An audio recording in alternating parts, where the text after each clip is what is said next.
Hello students, revision चल रहा है हमारा हिंदी का। 3 पार्ट हमने ओवर किए। आज 4th पार्ट करेंगे, जिसमें सेक्शन ए गद्य विभाग के 2-3 लाइन आंसर और 4-5 लाइन आंसर करेंगे। हाँ, तो सबसे पहले हम 2-3 लाइन आंसर करेंगे चैप्टर 6 का, उसके बाद चैप्टर 8 का करेंगे। हाँ, माँ के रुष्ट होने के पीछे मल्लिका क्या अनुमान करती है? तो इसका आंसर है, माँ के रुष्ट होने के पीछे मल्लिका का यह अनुमान है कि वो वर्षा में कालिदास के साथ थी और वो भीग कर आई, जो माँ को पसंद नहीं था। क्या होगा कि माँ के रुष्ट होने के पीछे मल्लिका का यह अनुमान था कि वो वर्षा में कालिदास के साथ थी और वो भीग कर आई, जो माँ को पसंद नहीं था। सेकंड क्वेश्चन है, दंतुल कौन था? वह मल्लिका के घर कैसे पहुंचा? तो दंतुल उज्जैनी का राजपुरुष था और उसने घायल किए हुए हिरण शावक के शरीर से टपकते हुए खून के निशानों को देखता हुआ वह मल्लिका के घर पहुंचा।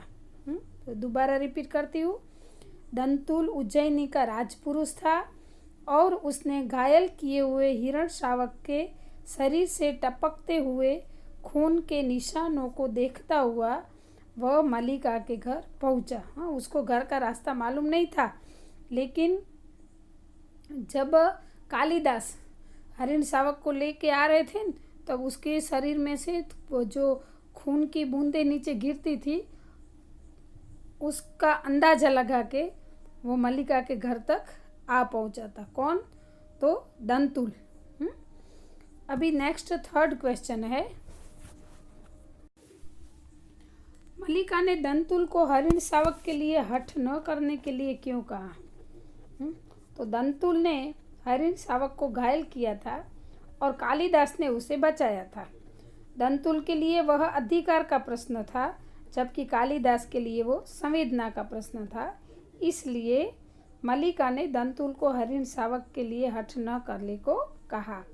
वापस से रिपीट करती हूँ, दंतुल ने हिरण शावक को घायल किया था और कालिदास ने उसे बचाया था। दंतुल के लिए वह अधिकार का प्रश्न था और कालिदास के लिए संवेदना का।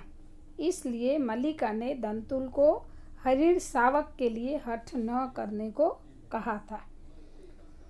4th है, कालिदास दंतुल को अपराधी न मानने के लिए क्या तर्क देता है?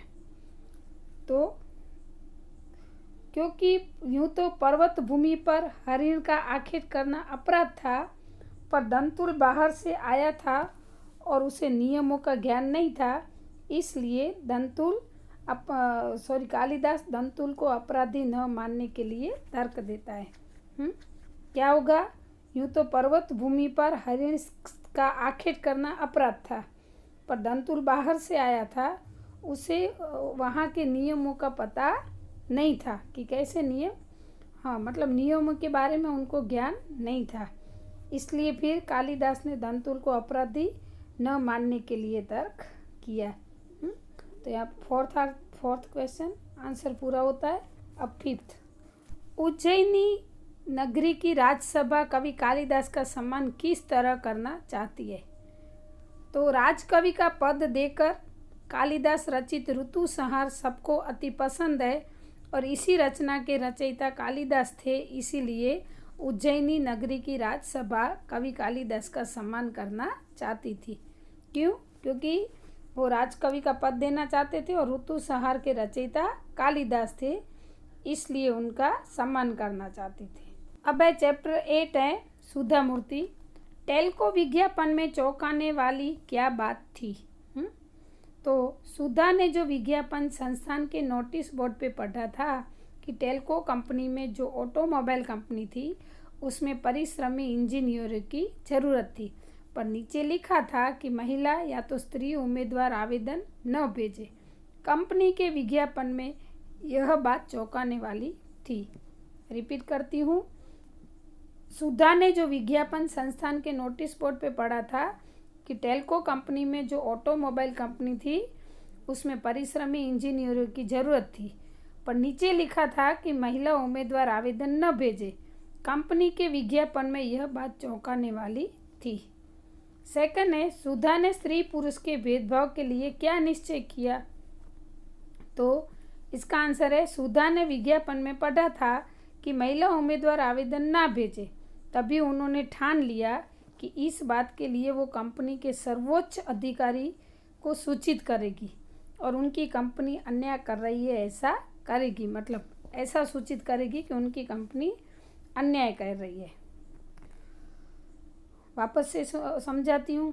सुधा ने विज्ञापन में पढ़ा था कि महिला उम्मीदवार आवेदन ना भेजे, तभी उन्होंने ठान लिया कि इस बात के लिए वो कंपनी के सर्वोच्च अधिकारी को सूचित करेगी कि उनकी कंपनी अन्याय कर रही है। हाँ, क्या अन्याय कर रही है? कि स्त्री पुरुष के बीच में जो भेदभाव कर रही है वो स्त्रियों के प्रति अन्याय है, तो उसके बारे में वो जो उसके सर्वोच्च अधिकारी थे उसको सूचित करना चाहती थी। अब थर्ड, सुधा और नारायण मूर्ति ने इन्फोसिस फाउंडेशन द्वारा क्या क्या कार्य किए? तो इसका आंसर है, सुधा और नारायण मूर्ति ने इन्फोसिस फाउंडेशन द्वारा सामाजिक विकास, समाज सुधारना तथा राहत कार्य के अनेक कार्य किए। उन्होंने सरकारी स्कूलों में एक एक कंप्यूटर और लाइब्रेरी की योजना को कार्यरूप किया, अनेक अस्पतालों को चिकित्सा के उपकरण उपलब्ध कराए, अनेक शहरों में चिकित्सा की सहायता दी और राहत कार्य करवाए, अनेक गांवों में कंप्यूटर वितरित किए और स्कूली इमारतें बनाई और छात्रों को छात्रवृत्ति दी। वापस से रिवाइंड करती हूँ। सुधा और नारायण मूर्ति ने इन्फोसिस फाउंडेशन द्वारा क्या किया? तो सुधा और नारायण मूर्ति ने इन्फोसिस फाउंडेशन द्वारा सामाजिक विकास, समाज सुधारना तथा राहत कार्य के अनेक कार्य किए। उन्होंने सरकारी स्कूलों में एक एक कंप्यूटर और लाइब्रेरी की योजना को कार्यरूप किया। फिर अनेक अस्पतालों को मदद की उपकरण लेने में और छोटे गांवों के स्कूलों में कंप्यूटर और छात्रवृत्ति दी। घायल हरिण शावक को बचाने के लिए कालिदास ने क्या क्या किया? तो घायल हरिण शावक जब दौड़कर कालिदास की गोदी में आया तब कालिदास उसे अपने साथ ले गए। हरिण शावक के घाव पर घी लगाया, उसे बिस्तर पर लेटा दिया और दूध पिलाया। इस प्रकार शावक की दंतुल से रक्षा करके कालिदास ने अपनी मानवता दिखाई। वापस से रिपीट करती हूँ। घायल हरिण शावक जब दौड़कर कालिदास की गोदी में आया तब कालिदास उसे अपने साथ ले गए। हरिण शावक के घाव पर घी लगाया, उसे बिस्तर पर लेटा दिया और दूध पिलाया। इस प्रकार शावक की दंतुल से रक्षा करके कालिदास ने अपनी मानवता दिखाई। आया समझ में? क्या किया? गोद में लिया, साथ लेके गए, उसके घाव पर घी लगाया, दूध पिलाया। ऐसे स्टेप बाय स्टेप याद रखोगे ना तो आपको अच्छे से याद भी रह जाएगा और आप ऑनवर्ड में भी अच्छे से लिख सकोगे। हाँ, मैं हमेशा कहती हूँ कि कंटेंट नहीं छूटना चाहिए, आप ऑनवर्ड में लिखोगे तो भी चलेगा। अभी सेकंड क्वेश्चन है, कालिदास हरिण शावक को क्यों बचाना चाहते थे? तो कालिदास संवेदनशील और कवि हृदय व्यक्ति थे। भावुक होने के कारण उन्हें हरिण शावक के साथ ज़्यादा लगाव था। उसके अलावा पार्वतीय भूमि के निवासी होने की वजह से वे दोनों सजातीय भी थे। इन सब से अलावा कालिदास मानते थे कि प्रत्येक जीवों को जीने का अधिकार है, उनका शिकार करके उन्हें मारना नहीं चाहिए। वापस से रिपीट करती हूँ। कालिदास संवेदनशील और कवि हृदय व्यक्ति थे। भावुक होने के कारण उन्हें हरिण शावक के साथ ज़्यादा लगाव था। उसके अलावा पार्वतीय भूमि के निवासी होने की वजह से वे दोनों सजातीय भी थे। इन सब से अलावा कालिदास मानते थे कि प्रत्येक जीवों को जीने का अधिकार है, उनका शिकार करके उन्हें मारना नहीं चाहिए। हाँ, हर जीव को, चाहे जंगल में रहता हो चाहे कहीं पे भी रहता हो, जिसमें जीव है, लिविंग नॉन लिविंग जो है, तो उसको जीने का पूरा अधिकार है। नेक्स्ट क्वेश्चन है, हरिण शावक के लिए कालिदास और दंतुल के बीच में हुए संवाद को अपने शब्दों में लिखिए। तो हरिण शावक के लिए कालिदास और दंतुल के बीच में संवाद है, क्या है कि कालिदास ने कहा कि दंतुल अन्य प्रदेश के निवासी है। नियम का ज्ञान न होने से हरिण शावक का आक्षेप किया, अपराधी नहीं मानेंगे। हाँ, लेकिन साथ में यह भी सही है कि शावक उन्हें सौंपा नहीं जाएगा। इसके लिए कुछ भी करना पड़े तो वो करेंगे, शस्त्र से डरेंगे नहीं। इस पर दंतुल ने कहा कि वह अपने आक्षेप पर अपना अधिकार मानता है, लेकर ही जाएगा। परंतु जब उसे पता चला कि वह व्यक्ति कवि कालिदास है तो क्षमा पार्थिव कहने लगा। क्या हुआ? तो हरिण शावक के लिए कालिदास और दंतुल के बीच में क्या संवाद होते हैं कि कालिदास ने कहा कि दंतुल अन्य प्रदेश के रहवासी है, इसलिए उनको यहाँ का जो हमारा नियम है उनका ज्ञान नहीं है, इसलिए उसको अपराधी, उन्होंने जो स्वीकार किया है हरिण शावक का, तो उसको अपराधी नहीं माना जाएगा। लेकिन ये सही है कि ये बच्चा उनको सौंपा भी नहीं जाएगा। इसके लिए अगर कुछ करना पड़े तो वो करेंगे, शस्त्र से भी नहीं डरेंगे। अपने आक्षेप पर अपना अधिकार मानता है। लेकिन दंतुल ने ऐसा कहा। क्या कहा दंतुल ने? कि वो आक्षेप पर अपना अधिकार मानता है, लेकिन जब उन्हें पता चला कि वो जो व्यक्ति है उसके सामने वाला वो कवि कालिदास है, तो फिर वो उनसे क्षमा मांगता है, मतलब क्षमा पार्थिव ऐसा कहने लगा और उनकी बात वो मान गया। तो ये दोनों के बीच में डिस्कशन हुई थी, तर्क हुआ था, मतलब दलील हुई, संवाद हुआ था, डिस्कशन हुई थी। नेक्स्ट क्वेश्चन है चैप्टर 8 के अभी 4-5 वाक्य है। साक्षात्कार में सुधा ने अपनी दृढ़ता का परिचय कैसे कराया? तो आंसर होगा स्त्री पुरुष भेदभाव नीति के विरुद्ध में सुधा ने टेल्को कंपनी में अपनी शिकायत JRD टाटा के समक्ष रखी, जिसके जवाब में उसको साक्षात्कार के लिए बुलाया गया। अनेक प्रश्नोत्तर के बाद श्री टाटा ने उन्हें समझाया कि लड़कियों को अनुसंधानशालाओं में कार्य करना चाहिए, फैक्ट्री में नहीं। ये सुनकर सुधा ने दृढ़ता से जवाब दिया, लेकिन हमें कहीं से तो शुरुआत करनी पड़ेगी, अन्यथा फैक्ट्री में काम करने के लिए महिलाओं का रास्ता कैसे खुलेगा। और फिर उन्होंने स्वयं ही इस कार्य की शुरुआत की और वे प्रथम महिला इंजीनियर बनी। क्या है, रिपीट करती हूँ। स्त्री पुरुष भेदभाव नीति के विरोध में सुधा ने टेल्को कंपनी में अपनी शिकायत JRD टाटा के समक्ष रखी, जिसके जवाब में उनको साक्षात्कार के लिए बुलाया गया।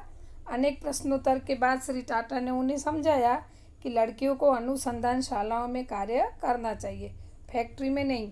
ये सुनकर सुधा ने दृढ़ता से जवाब दिया, लेकिन हमें कहीं तो शुरुआत करनी पड़ेगी, वरना महिलाओं का रास्ता कैसे खुलेगा। और फिर उन्होंने स्वयं ही कार्य की शुरुआत की और वे प्रथम महिला इंजीनियर बनी। अगर उन्होंने दृढ़ता से जवाब नहीं दिया होता तो आज जो महिलाएं हैं वो उस जगह पे नहीं होती। अब इसका जो सेकंड क्वेश्चन है वो आपको ऑन वर्ड में ही लिखना था। थर्ड में एक्सप्लेनेशन करती हूँ। सुधा मूर्ति महिलाओं के लिए किस प्रकार प्रेरणा मूर्ति है? सुधा मूर्ति महिलाओं के लिए प्रेरणा थी। उन्होंने स्त्री पुरुष के भेदभाव को मिटाया, स्त्रियों को सिखाया कि किसी अन्याय के सामने झुकना नहीं चाहिए। सुधा मूर्ति ने समाज सेवा एवं लेखन के कार्य द्वारा महिलाओं में जागृति लाने के लिए अथाग प्रयत्न किए, स्त्रियों के लिए हर क्षेत्र में जाने के रास्ते खोल दिए। उद्योगों में उन्होंने महिलाओं को काम करने की प्रेरणा दी। वे कहती थी कि महिलाओं के लिए रास्ता कठिन अवश्य है, लेकिन उनसे डर कर बैठना नहीं है। रिपीट करती हूँ। सुधा मूर्ति महिलाओं के लिए एक प्रेरणा थी। उन्होंने स्त्री पुरुष के भेदभाव को मिटाया, स्त्रियों को सिखाया कि किसी अन्याय के सामने झुकना नहीं चाहिए। सुधा मूर्ति ने समाज सेवा एवं लेखन के द्वारा महिलाओं में जागृति लाने के लिए अथाग प्रयत्न किए, स्त्रियों के लिए हर क्षेत्र में जाने के रास्ते खोल दिए। उद्योगों में उन्होंने महिलाओं को काम करने की प्रेरणा दी। वे कहती कि महिलाओं के लिए रास्ता कठिन अवश्य है, लेकिन उनसे डर कर बैठना नहीं चाहिए। हाँ, आया समझ में? तो स्टूडेंट यहाँ पे हमारा ये रिवीजन कंप्लीट होता है। जो गद्य विभाग में से 2-3 लाइन आंसर और 4-5 लाइन आंसर। ओके, अभी नेक्स्ट रिवीजन हम नेक्स्ट वीडियो में करेंगे। अस्तु।